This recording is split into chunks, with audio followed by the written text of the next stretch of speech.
BJP ಅಂತ ಹೇಳಿದ್ರೆ ಮುಸ್ಲಿಮರ ವಿರೋಧ ಸರ್ಕಾರ ಅಂತಾರೆ. ಆದರೆ ಭಾರತೀಯ ಜನತಾ ಪಾರ್ಟಿ ಮುಸಲ್ಮಾನರ ವಿರೋಧಿ ಅಲ್ಲ. ದೇಶ ವಿರೋಧಿಗಳನ್ನ ಕ್ಷಮಿಸುವ ಪ್ರಶ್ನೆ ಇಲ್ಲ.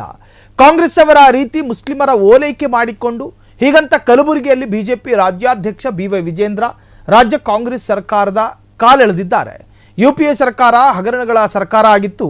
ಅದೀಗ ಭಾರತ ದೇಶ ಅಭಿವೃದ್ಧಿ ಆಗಬಹುದು ಅಂತ ವಿಶ್ವಾಸ ಕೊಟ್ಟಿದ್ದು ನರೇಂದ್ರ ಮೋದಿ ಸರ್ಕಾರ. 11 ವರ್ಷ ಆಡಳಿತ ವೈಖರಿ ಸುವರ್ಣಾಕ್ಷರಗಳಲ್ಲಿ ಬರೆದಿಡಬೇಕು ಅಂತ ಹೇಳಿದ್ರು.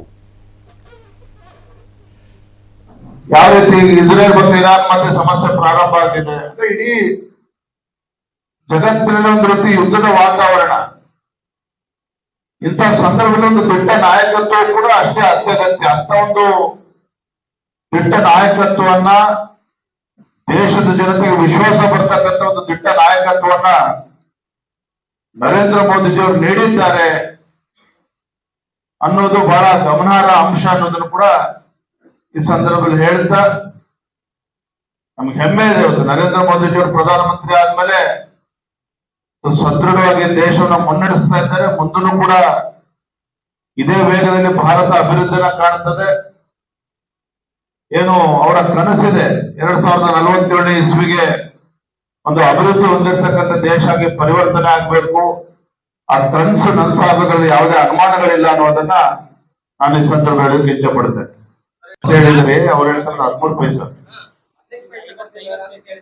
ನೋಡಿ, ಇವೆಲ್ಲವೂ ಕೂಡ ಅಪಪ್ರಚಾರಗಳೇ. ಒಂದು ನಾವು ಸಿದ್ದರಾಮಯ್ಯನವರು ಒಪ್ಕೊಳ್ಳೇಬೇಕು. ಸುಳ್ಳನ್ನ ಬಹಳ ವ್ಯವಸ್ಥಿತವಾಗಿ ಅಪಪ್ರಚಾರಗಳನ್ನ ಮಾಡೋದ್ರಲ್ಲಿ, ಸುಳ್ಳನ್ನ ಹೇಳೋದ್ರಲ್ಲಿ ನಿಶ್ಚಿತರಿದ್ದಾರೆ. ಹಿಂದೆ 40% ಕಮಿಷನ್ ಅಂತೇಳಿ ಬೊಬ್ಬೆ ಹೊಡಿತಾ ಇದ್ರು ಬಿಜೆಪಿ ಸರ್ಕಾರ ಇದ್ದಾಗ. 3 ತಿಂಗಳ ಕೆಳಗೆ ಇವ್ರ ಅವಧಿಯಲ್ಲಿ ವರದಿನೂ ಕೂಡ ಬಂತು. ಯಾವ್ದೇ ರೀತಿ 40% ಅದಕ್ಕೆ ಯಾವುದಕ್ಕೂ ಪೂರಕವಾಗಿರ್ತಕ್ಕಂಥ ಪ್ರೂಫ್ಗಳು ಇಲ್ಲ ಅನ್ನೋದನ್ನ. ಇವತ್ತು ನಿಮಗೆ ಗೊತ್ತಿರಲಿ, ಇಡೀ ದೇಶದಲ್ಲಿ GST ಮುಖೇನ 1,12,000 ಕೋಟಿ ರೂಪಾಯಿ ನಮ್ಮ ರಾಜ್ಯಕ್ಕೆ ಬಂದಿದೆ. Karnataka has received highest GST compensation in the country. ಕೇಂದ್ರ ಸರ್ಕಾರದ ಯೋಜನೆಗಳಿಗೆ ಕಲ್ಲಾಗ್ತಕ್ಕಂಥ ಕೆಲಸ ರಾಜ್ಯ ಸರ್ಕಾರ ಮಾಡ್ತಾ ಇದೆ. ಮ್ಯಾಚಿಂಗ್ ಗ್ರಾಂಟ್ ಗಳನ್ನ ಕೊಡೋದಕ್ಕೆ ಸಾಧ್ಯ ಆಗ್ತದೆ. ಕ್ಷಣ ಕ್ಷಣದ ಸುದ್ದಿಗಳಿಗಾಗಿ ಫ್ರೀಡಂ ಟಿವಿ ಸಬ್ಸ್ಕ್ರೈಬ್ ಮಾಡಿ, ಲೈಕ್ ಮಾಡಿ ಹಾಗೂ ಫಾಲೋ ಮಾಡಿ. ಹೊಸ ಸುದ್ದಿಗಳ ನೋಟಿಫಿಕೇಶನ್ಗಾಗಿ ಬೆಲ್ ಐಕಾನ್ ಮೇಲೆ ಕ್ಲಿಕ್ ಮಾಡಿ.